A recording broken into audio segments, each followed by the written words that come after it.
gentlemen, we may be approaching a fateful hour. D-Day is here. The invasion has begun.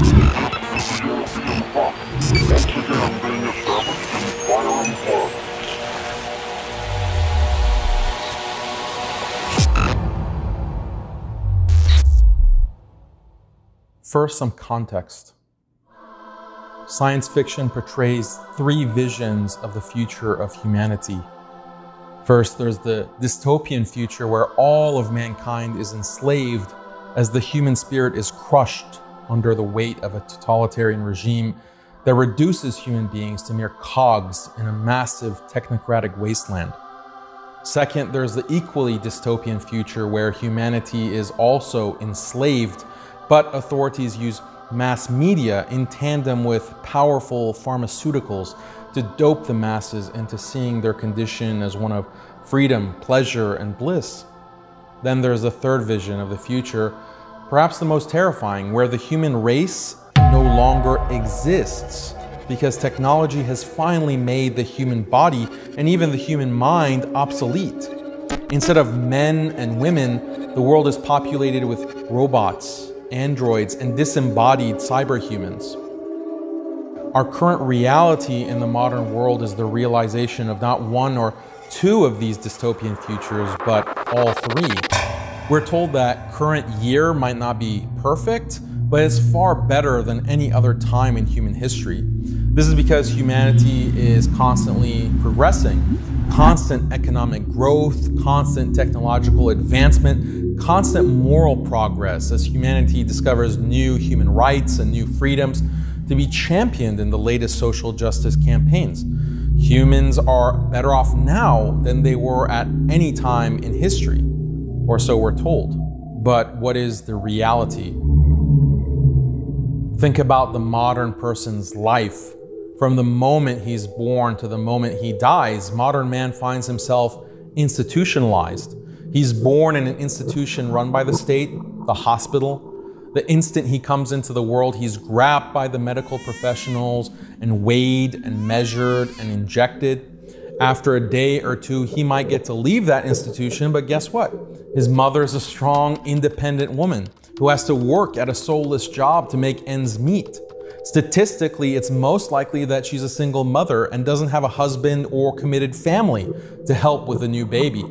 So the baby has to go to daycare, another institution, for most of the day, surrounded by more professionals. At age 4, he's transferred to yet another institution, grade school, where more professionals make sure he's properly educated.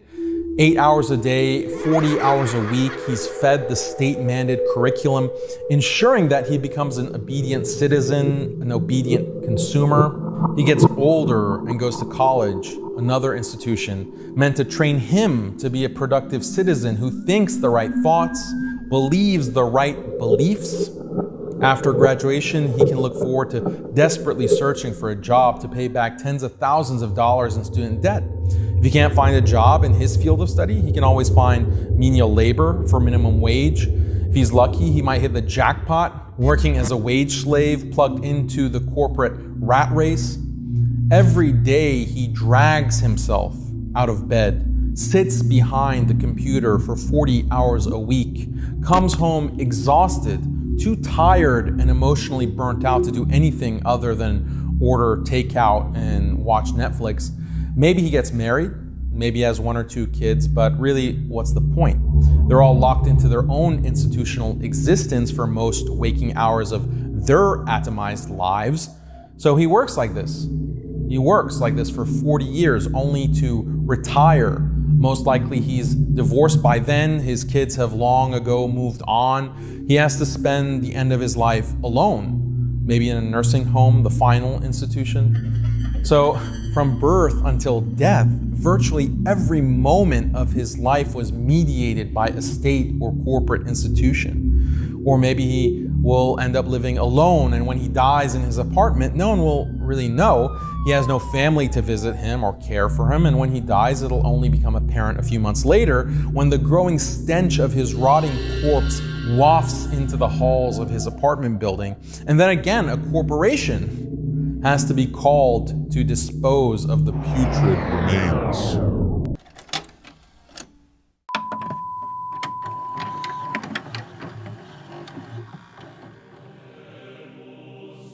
This sad existence is not unusual. It's in fact the norm. It's the model. It's by design, the logical consequence of a materialist, progressive worldview. After all, real happiness, according to materialists, is not to be found in some promised heaven in an imagined afterlife. This life is all we have, and material bodies are all that exist. As such, the meaning of life is really about maximizing bodily delights and reducing pain and toil. And the best way, indeed the only way, to maximize pleasure and minimize toil according to this philosophy is through goods and services. Give people more food, more entertainment, more gadgets, produce more technology and more automation, which will make life more convenient. More. The more goods and services people have, the happier they'll be, the freer they'll be. One year you have basic cars, the next year cars become more advanced with power steering, and the next year they're even more advanced with airbags and Bluetooth and GPS, and so on until you have self-driving cars, and on and on. Products become better and more plentiful. This is progress. The classical liberal thinkers and the early economists, people like John Locke, John Stuart Mill, Jeremy Bentham, and Adam Smith, they're all progressivists. They all agreed that human happiness was tied to more goods and services, and more goods and services would eventually bring human freedom, equality, and ultimately utopia. Communist thinkers were no different. In fact, communism as a materialist philosophy fully agrees that human happiness and freedom can only come from more and more goods and services. The communist only disagrees with his liberal counterpart on how best to achieve and distribute those goods and services, but the underlying materialism is the same. Does non-stop consumption lead to freedom and happiness? Sure, some aspects of happiness can be put in consumer terms like food, shelter, the basic needs of life, but most human happiness doesn't depend on products. The happiness that comes from a loving and committed relationship with the opposite sex, the happiness that comes from growing old with a loving family and devoted children, the happiness that comes from sharing an identity with other human beings centered around pursuit of a higher purpose. These profound sources of happiness are not, in terms of bodily pleasures, they're not consumerist in nature. And in fact, the consumer economy does a great deal to dissolve these organic relationships and replace them with alternatives. Why bother with the duties of marriage when you can use a convenient sex app or online pornography to perpetually satisfy carnal lusts? Why bother with the burden of having to raise your children yourself when daycare services make it so easy to ship them off while you pursue your personal career ambitions? Why bother with the burden of serving God and uniting with the community of the faithful when you can wallow in the faux feel-good mixed spirituality offered by flashy motivational speakers whose cloying adjurations are broadcast directly via social media to the palm of your hand? It's the intrusiveness of consumer technology that has created a modern society that is more atomized, more individualistic, and ultimately more depressed, more lonely, more unhappy, more disconnected from everything that makes life worth living. The human mind naturally shuns such an artificial existence. The only way modern people survive is by constant use of drugs, alcohol, painkillers, and antidepressants to numb the senses. And still, suicide rates and drug overdose deaths have been climbing year after year. Modern unhappiness is truly unique. Perhaps most telling is what's called the happiness income paradox. Contrary to the materialists, happiness doesn't increase when income increases. When the happiness levels and income levels in dozens of countries around the world are tracked over a long period of time, it becomes evident that more material wealth does not equal more happiness. But other studies paint a darker picture. Once basic needs are met, A person's happiness is strongly correlated with perceived social rank and relative status. In other words, how rich are you compared to other people? Research shows that relative wealth and comparative status play a dominant role in people's happiness levels. This is why a millionaire, despite all his wealth, can still be very unhappy if his social circle is filled with billionaires. And why a billionaire can feel very unhappy if his social circle is filled with mega billionaires. The paradox here is that a person can endlessly increase his wealth. But if those around him are increasing their wealth at a faster rate, then he'll eventually become less happy over time. This phenomenon is referred to as the relative income hypothesis. What researchers have found is that it's a part of human nature that people who have higher status than those around them naturally feel more confident, have higher self-esteem, and are more happy. This is even seen in the animal kingdom. By contrast, those with lower social status have higher levels of depression, stress, paranoia, and mental illness. This has huge implications for how we understand the connection between happiness and the economy. If people's happiness is so closely tied to relative status, then a constantly growing modern economy is much more a source of despair than it is of happiness. Just consider the reality of the ever-burgeoning wealth gap, where 1% of the world's people own 50% of the world's wealth. The gap between the rich and the poor is absolutely unprecedented in modern times. And due to the relative income hypothesis, this also means that the levels of unhappiness and depression are also unprecedented. And the salt in the proverbial wound is that media technologies like TV and social media display the lives of the rich and famous in agonizing detail, which only heightens the sense of relative privation in the minds of the 99%, leading to dissatisfaction and depression on a global scale. Consider this paradox. People in developing countries have actually become wealthier in absolute terms over the past century. But despite the increased wealth, their overall happiness has decreased. How can that be? This is because they experience themselves as poor. Why? Because relative to Western economic growth over the same century, they're poorer in comparison.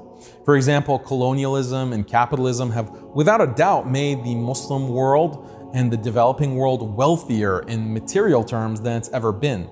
But overall, people in the developing world, in all these countries, feel poorer and feel less happy. Why? Because in the past, their wealth was relatively equal to Europe, or even higher. But even though they have more absolute wealth now than they did in the past, their relative position compared to the West has dropped. Due to colonialism and other factors, the West grew richer at a far greater pace, creating an insurmountable wealth gap. This global inequality generates a lot of unhappiness, paranoia, and depression for poor nations. And by the same token, it generates a lot of happiness and satisfaction for richer nations who feel good about being above others. But is the wealth gap between richer and poorer nations really insurmountable?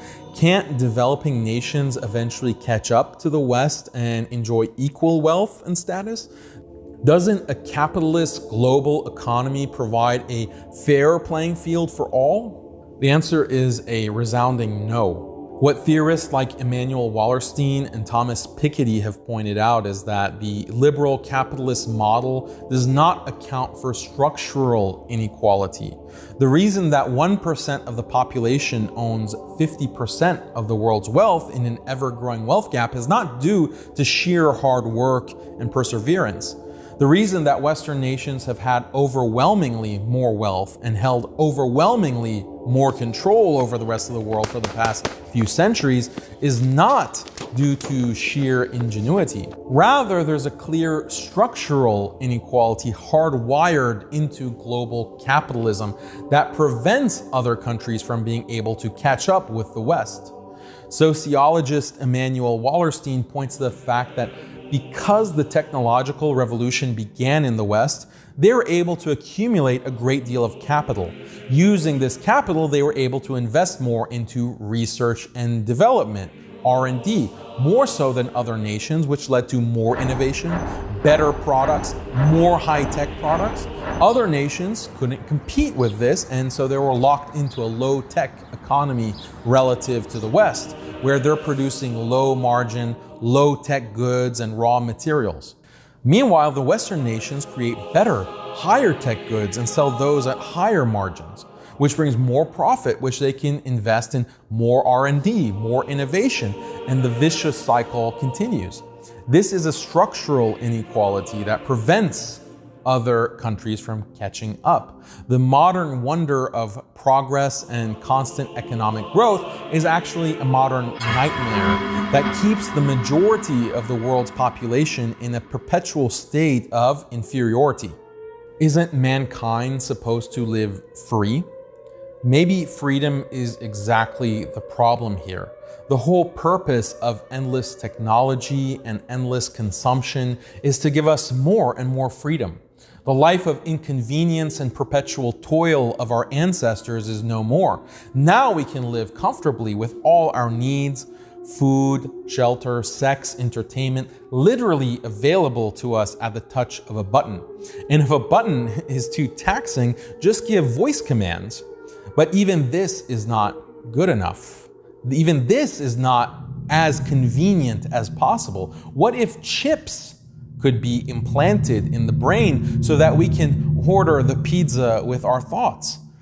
But then we would have to chew the food, quite a chore. What if we could just automatically inject the nutrition of the pizza into our bodies and then virtually simulate the sensations of enjoying a pizza?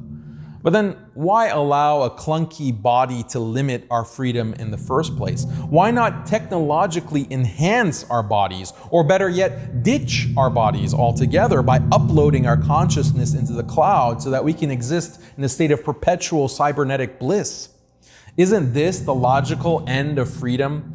Freedom realized to its fullest potential? But of course, this freedom would also mean no more human body. And no more human body means no more soft touch of another's warm embrace, no more watching the sunset, no more smelling the rain, no more reveling in the joyous laughter of your children, no more human life as we know it, the extinction of the human race. Is there another path?